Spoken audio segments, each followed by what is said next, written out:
So yeah, worked 24 hours yesterday, but it ain't shit because I slept all through the night.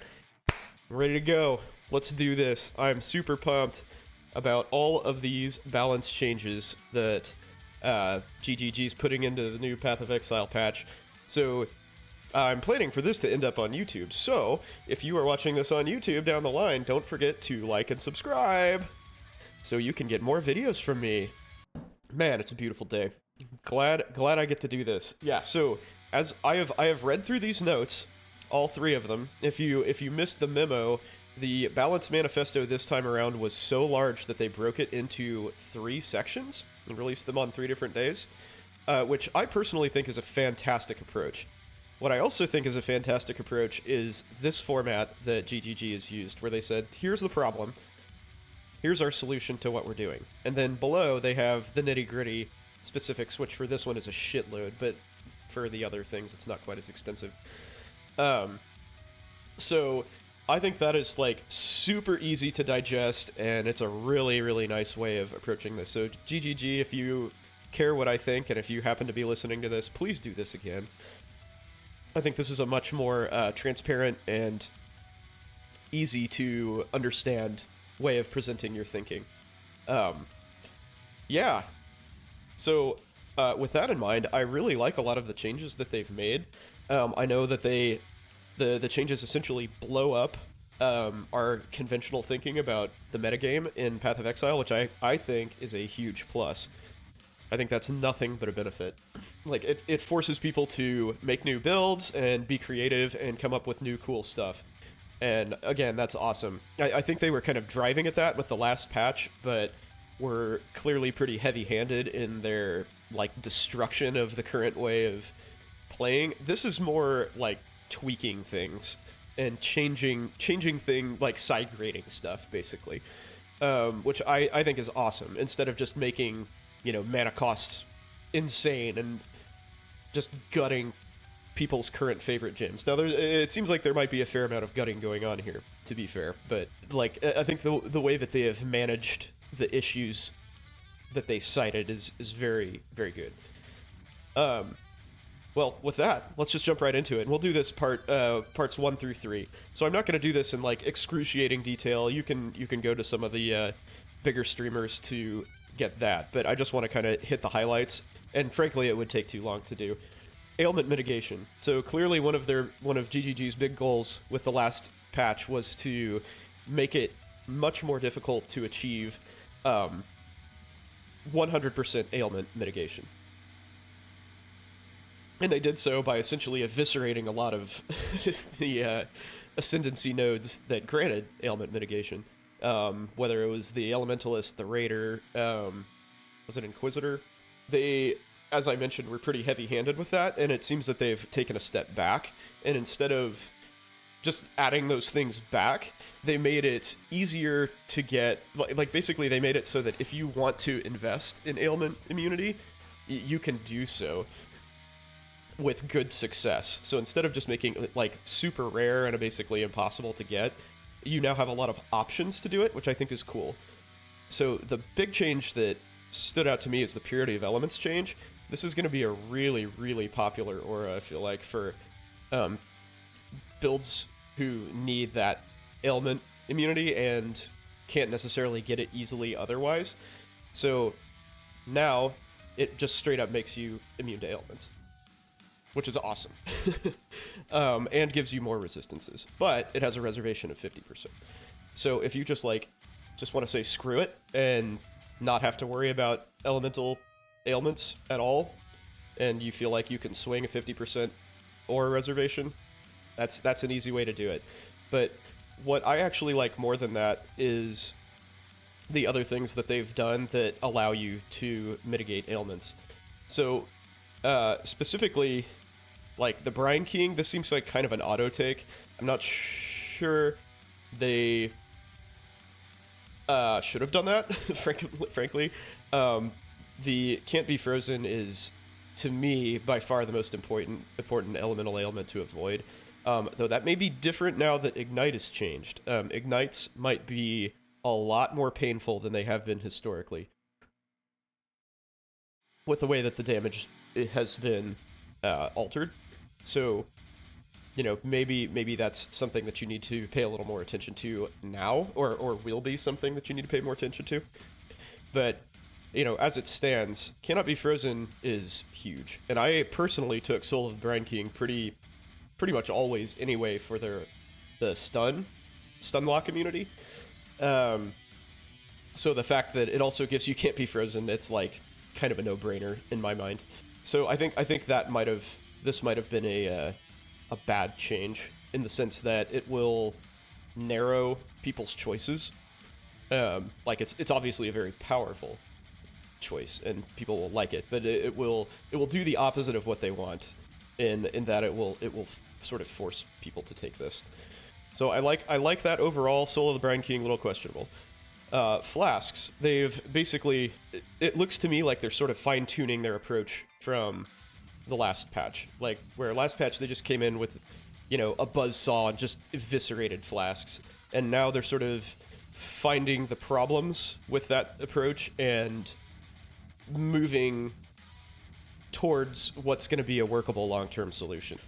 So yeah, with the Flasks, I think that they've kind of tried to go towards a middle ground where they realize these things. So mana flasks and life flasks are kind of reactive in nature, so using them to like get long-term buffs doesn't really make sense, right? Because you're not using them as a sustainable sort of buff, right? It's like a panic button, no shit, I'm dying, or I have no mana. And the opposite is true for the utility flasks, which is what people were getting their ailment immunity or their curse immunity or bleeding removal or whatever on. So instead of having to use something that you want to have good uptime reactively, they're allowing you to, they're sort of changing things so that you don't necessarily have to waste your utility flasks to get rid of your bleeds or whatever.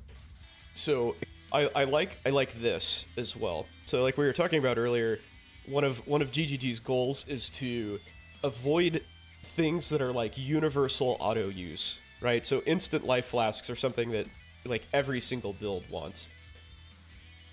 So I think it's nice that they're eliminating that and changing life recovery, how it works. So you can actually kind of get a little more creative with your life flask usage. So that's this is a positive change in my opinion. This will also, by the way, be really, really good for petrified blood builds. So look for that to be, like, low life petrified blood to be a popular choice. So this is the second balance manifesto, or second part of it. This one is about defenses. This is probably the one that's generated the most chatter, as far as I can tell. And it's not universally positive. Lots of people have looked into exactly what all of the changes will mean for our builds. But spoiler alert, probably the biggest change that they're doing is eliminating dodge, which, as you can see here, so the problem, dodge and blind are more mitigation for fewer passive points than any other defense type, clearly, right? So just about every build that's on this side of the passive tree, including a lot that aren't, go over here. You get aggro and phase aggro, because it's, basically like 30% damage mitigation. As discussed, this is sort of going a long way towards GGG, like anti-streamlining builds. So they're making people not do this, right? They're making you not have to come over to this part of the tree, because this is such a powerful defensive layer for 5 points, which is why everybody gets it. So now they are changing that. So armor, as most people have played the game probably know, is not super useful unless you invest heavily into it. And even then, it's kind of questionable for bigger hits.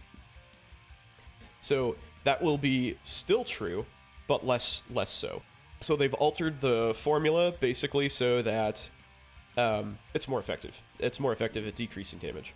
So I think that you'll see a lot more armor-based builds. Juggernauts, Gladiators, Champions, all very happy about this. Chieftains too, probably. Yeah, armor change, positive. Love it. Here's the interesting thing. So people kind of shat on evasion previously, right? So this is the evasion part, and this is why. Because evasion is just against attacks. So, well, as it stands, evasion is just against attacks. So we have this spell suppression thing, which lets you take half spell damage. So that's a huge, huge benefit to being evasive. Basically, you can stack this up to 100% chance. So you have like, you know, X% chance to take half spell damage. So this is sort of like half-assed wonky dodge, basically. That's much less straightforward. But this is kind of cool. So elusive is not different, right? So it's still functionally dodge. What I think is neat about this is that it's another layer. So they didn't entirely get rid of that extra layer of defense that dodge provides, because this is precedent for that, right? So potentially there will be other things that do this. The whole like straight up damage avoidance, you know, that's what they said, chance to avoid damage from hits. Maybe that sort of points to the notion that they don't necessarily want to eliminate dodge entirely, but to have like the verbiage is really confusing, right? So like evasion and dodge being totally different things is sort of one of those Path of Exile-isms that you just sort of like have to have a PhD in the terminology for to understand that like when you're evading something, you're not dodging it, and vice versa. Even though, you know, for us English speakers, that's sort of tough to wrap your head around. In keeping with the armor and evasion changes, they're also screwing with energy shield a fair bit. So this is kind of surprising to me, based on the fact that they did this before, and everybody and their brother made energy shield characters. I think this was Betrayal, maybe? I can't remember exactly which patch it was, but like every freaking person was low life with energy shield or chaos inoculation, just because energy shield was so strong. And I think it's still a fairly strong option even without these buffs. So what they're doing is making energy shield on bases 20% higher, which is a fuckload. And then sort of adjusting some of the buffs and mods and stuff that affect your energy shield. So the energy from not Cluster Jewel, I'm really surprised it took this long for them to decrease that. I think plus 60 is going to make it so that nobody ever uses it. I think that's too heavy-handed. But 100 was again, sort of a no-brainer. There's the, like really, if you're using an energy shield Cluster Jewel, the only thing that would even remotely be an alternative is the one that provides energy shield based on your mana. Let's see, Will Shaper, that's the one I'm talking about. 5% of mana is extra energy shield. So if 5% of mana was more than 100, now more than 60, and you had an interest in energy shield, this was like super awesome, right? So you'd have to have, what, 2,000 mana for that to be useful. And so if you have Archmage, if you're like a low-life Archmage setup, which I have done before and it's freaking awesome, this is a really, really, really strong node. And I'm kind of surprised they didn't address that, even though that's sort of like a, you know, niche thing. Like, this is still going to be super strong. And now it's way, way, way stronger than anything else comparable. Right, so now you only need, what is... So 1,200 mana? If you have more than 1,200 mana, this is your best option. Predominance of energy shield characters, and that goes double for because of some of the things that they talked about down here, and we'll get to that in a second. So energy shield with Leech and Regeneration, rather than embracing its recharge mechanic. This I'm kind of lukewarm on, honestly. I feel like they sort of nuked ways for you to like regenerate energy shield actively. I don't know that was a great plan. And they're like sort of forcing you to rely on its natural regeneration. I mean, you can still leech it. If you don't have a way to constantly regain energy shield, waiting for recharge is a huge bitch, even if it isn't interrupted. That may, if anything's gonna keep energy shield from becoming like massive meta, that's it. This, I think, is awesome. Builds wanting to invest in both evasion and energy shield rely on Ghost Dance, which is a trickster ascendancy node. So they're making Ghost Dance just a regular keystone. So obviously that's going to require the Trickster to get reworked, because that's like one of their key mechanics right now. So if you're curious what that is, this is Ghost Dance. So you work with like Ghost Shrouds, and then the Escape Artist is like sort of what really cements that interplay of evasion rating and energy shield. And this is like actually one of my favorite ascendancy mechanics in the game. So I am a little surprised that they took this away from Trickster, but I think it's really cool that everybody's going to have access to that now, because that opens up a whole bunch of possibilities for like Ranger and Witch especially to be like evasive and energy shield characters. So I would expect that Ghost Dance gets watered down quite a bit, and next league, possibly best league, I don't know, man. I have high hopes for it. I really think that a lot of these changes are like positive for the game. I think that they're going to shake things up a whole bit, a whole bunch, and allow lots of new builds that previously were kind of like janky, like niche builds that you sort of had to like force them to work, but now they're actually just, you know, they just work. You don't have to do anything crazy. Fresh wind in the game, I agree. Damage over time, D, that's, you know, long been a problem, right? So you can build a Gladiator with max block and crazy life regeneration and, you know, all sorts of defenses and stuff, but like chaos dots still eat you alive. And so being able to invest in something that prevents that is nice. I think that's a good change. And here's the armor energy shield synergy thing that I was talking about. That's long overdue in my mind. And I kind of hope that they do more armor evasion synergy as well. I'll be interested to see if they change champion at all, or like, what is it, Iron Reflexes? Oh no, Iron Reflexes is the opposite of that, right? Yeah, it converts evasion to armor. But yeah, I think it'd be nice to have like an armor evasion character, like where you can use both of those things. And it sounds like since those both mechanics will be more powerful with less investment, that might be possible now. Which makes champions a really good option. Mostly because of that node. 500 armor and evasion when you have Fortify? Hell yeah.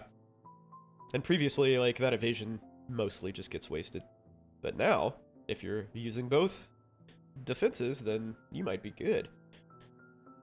So I think this is cool. Life Regeneration has sort of been like the ugly, redheaded stepchild of Path of Exile for basically the entire existence of the game. So that kind of changed with the changes to the Inquisitor. Is it Inquisitor? Yeah, Inquisitor, who has Pious Path. So with the ability to regenerate life and energy shield super fast, that kind of became a popular thing to have, life regeneration. And obviously there's builds like, you know, Righteous Fire and stuff that depend on life regen, but those are very focused niche builds.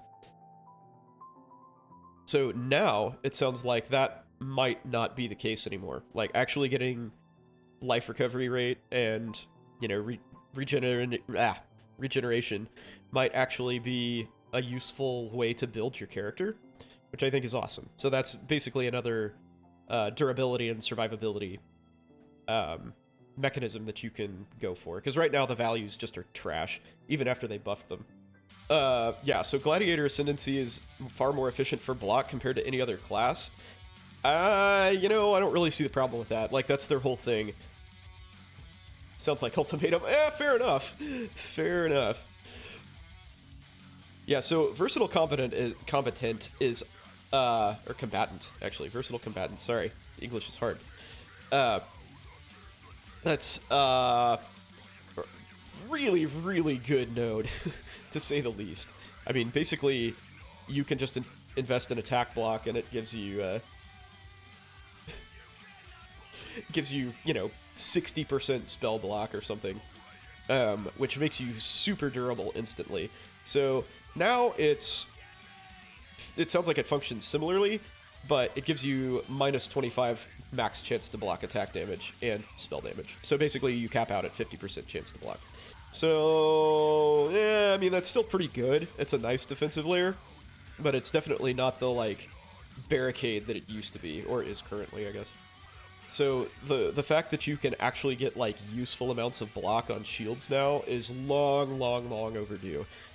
So now they're changing that, which I think is nothing but positive. That'll make shields a lot more interesting. So I don't think that this is a terrible change, but it does sort of, since the Gladiator Ascendancy is really very strong, I think it makes Arena Challenger sort of, you kind of have to auto take that, even if you have a shield. This is much less useful. The fact that you can gain 20% more attack speed is nuts. And then that also allows you to get this. So you have Frenzy and Endurance Charge generation. I mean, it's pretty tough to justify doing this now for 50% chance to block when you can pretty much get there on your own with some extra investment on the tree. I don't know. I don't know that that's going to be a worthwhile Ascendancy node choice over those two, especially. Blind. So Blind was super easy to get, right? And had a gigantic defensive buff. So now they're fixing that, basically. So now they just have 20% less accuracy instead of half. But they also give you an offensive component, which lowers the evasion rating of monsters, which I think is really cool. So they made Blind basically a little bit more complex.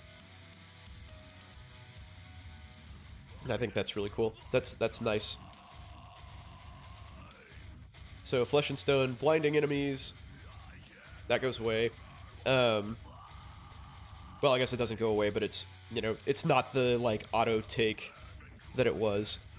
The change to Tempest Shield, I'm not sure how I feel about that. So now it's a reservation skill instead of a castable skill. I thought it was kind of cool that it used to be this weird, like, quirky skill that you had to cast really fast. And, like, the synergy with Orb of Storms is actually really cool, too. And in my mind, that might actually be one of the reasons that they removed it, because it makes Orb of Storms cast super fast. But so now it gives you lots of spell block and shock immunity, which is, it's still a cool skill, but I think the fact that they, totally changed it is sort of sucks. And Fortify, the struggle with Fortify continues. So now basically they just base it on your melee damage, which, okay, fair enough. Melee characters need a buff, right? They need a reason to be melee, because spells have so many advantages, from not being weapon dependent to being ranged. It's a nice push towards making melee viable, which is fine. All right, so that's part 2. Now here's the Kingslayer part. So auras, curses, and LE damage over time. This is my personal favorite part of the whole Balance Manifesto, so we'll get to that in a second. So auras basically totally changed how reservation works. So they give you, there's all this stuff. Basically, they're just making it pretty much impossible to stack aura effect, and in a lot of cases, like, totally just removing options for increased aura effect from the game, and the same thing applies to curses. The mana reservation thing, I think, is nice. I think it's a good change. So here's the old scale of reservation. So, like, reduced mana reservation scales totally linearly with, like, the mana cost of the aura, right? So if you had theoretically 100 reduced mana reservation, your auras would be free. But this has a lower bound, right? So you get diminishing returns with the more reservation that you have. So this prevents people from just, like, massively stacking auras. So you can still clearly have quite a few auras, but just not as many as you used to be able to. And since this new curve actually decreases the amount of mana you need to reserve for auras more than the old way, it means that you can, like, casual, less focused players can have more auras, which I think is cool. Because auras, to me, are sort of a fun, personalizable part of your character. And it's nice to be able to have, 3 or 4 that you can play with. So the easiest, like, you saw earlier that there's a, sort of potentially scary looking formula for how this works. And the easiest, like, some people see this and like shit themselves and run screaming, but really it's very simple. So the easiest way to look at this by far, in my opinion, is that you start with a base of 100 aura efficiency. So that's like 100% of mana, or reservation efficiency, excuse me. So for every percent mana that you want to reserve, you need 1 reservation efficiency. So like if you want to reserve 200% of your mana, you need an extra 100% reservation efficiency from somewhere, because you start with 100 and you need another 100. If you want to reserve 130%, like, or 120%, you want to run 2 35% auras and a 50, you need 20% reservation efficiency for a total of 120, right? So 35, 35, and 50 is 120. So like the amount of reservation efficiency is going to equal the amount of mana percent reservation that your auras have. So curses, I'm not really clear on why curses deserved a nerf bomb. Like I don't know that curse bots were such a huge problem in the game. Like that maybe they are, and I'm just sort of ignorant to it. But they essentially got the same treatment as auras, where it's much more difficult to find curse effect. And another thing that I forgot to note is that auras are now less effective on other people, like on other players. And there's a bunch of stuff that's like, changed to only specify aura effect on you. So like you can aura stack for yourself quite a bit better than you can for other characters. So like party play, like Empyreans, fuck everybody up and get 90 exalts per map strategy might have to be adjusted pretty substantially. But again, that's the good part, is where everybody's having to come up with new stuff, right? You can't just do the same old shit that's worked forever. Well, I mean, on the surface, at least it seems like that will be the case. Here we go. So the LA damage over time, effects of cold dots especially, burning and ignite are too dependent on elemental overload and elemental equilibrium. Well, clearly. So again, build diversity. Ignites are too dependent on ignite damage multipliers on skills.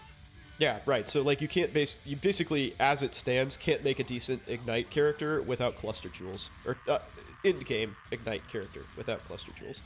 So that's totally true, right? Like you have to use a skill that gives you more ignite damage, and then you have to use all of the the cluster jewels and the skills that give you more ignite damage, like fire damage over time multiplier and stuff, or else your character's gonna suck and you're not gonna do a lot of damage. So their answer to this is essentially like rework EO and EE, but also make ignite and cold dots way more powerful. So look at this. Player ignite now inherently deals 150% more damage. Oh my god. So ignite meta? Anyone? So this is what I was talking about before. Like if this also applies to monsters, then you're gonna really, really want some ignite prevention. That will be a big deal. That will be a really big problem. These are all like gym changes and stuff that they've upped. Everything does a whole bunch more ignite damage. Look at this. Righteous Fire, big buff. 35% of life and energy shield is base fire damage per second. Fuck. So that's a huge buff, especially when you consider the life regeneration buffs that they were talking about earlier. I mean, that's like, Righteous Fire is ready to go, guys. Ready to go. So life regen is easier to get. Like a good amount of life regen is easier to get. So Righteous Fire is therefore easier to sustain. That is fantastic. So many skills that have had an ignite multiplier have had a multiplier removed. So they basically rebalanced skills. So Fireball no longer has their more damage. This I'm a little questionable on. 25% to ignite. So it has less chance to ignite, which I don't really understand why that would be necessary, because like sort of the whole point of Fireball is igniting things, right? So because of the damage changes, it's now 30% higher. Yeah, but it ignites less frequently. And I mean, I guess that ultimately probably doesn't make a huge difference, but it, you know, that extra 14% to Ignite might change your build a little bit, depending on what you were planning on doing. So EE is still going to be really good, but it's not going to be the massive damage buff that it once was. It also sort of prevents this from... I mean, like, if you have exposure, you have exposure, right? So if you already have something that causes 25% exposure, then you don't really need to do this. You don't need to get EE and mess with it. Burning Arrow gets fixed. Fine. Ignite builds, they change one skill. And attack-based ignites. So basically, spell Ignite is still sort of fucked for single target damage, but that's okay. The unfortunate thing here is I feel like the, like, fire charge-up skills, like Flame Blast and, like, Incinerate and stuff, it's still aren't going to be useful, right? Because you have to stand still for, like, a couple seconds for those to actually be useful. Divine Eye are kind of the same deal. So yeah, what are your guys' thoughts on all that? I am, like I said, I'm really excited about the damage over time thing, because that's kind of like my favorite way to play the game. Yeah, I don't know where I'm gonna go for League Start, given all this information. Like, Cold Dot sounds awesome. I was thinking maybe like a Cold Dot evasion energy, like low life evasion energy shield occultist would be cool. Now that that's sort of a more viable thing to do. Like a ghost dance occultist, how cool is that? But at the same time, Ignite is the tits. So I think Fireball might have gotten gutted. Like, Ignite with the skill is 33% higher. Yeah, okay, but how does it compare with everything else? That's the question. Well, gents, that was a short-ish stream, but I think I'm gonna go and have some lunch before I pick up my kid. I am MilkmanAl. I'm usually on Wednesdays and Sundays from 8 to 10. This next week, I will try to put out as much YouTube content as I possibly can. This video in particular will be edited down. So give me a shout there if you like. That will be a much easier way to digest all of the things that I've said about these builds. So, again, I'm MilkmanAl. Thank you very much for watching. Don't forget to, you know, subscribe, follow, do all that fun stuff. And I will catch you guys on Sunday. Good luck with everything. Enjoy the rest of your Friday and have a great weekend. Peace out.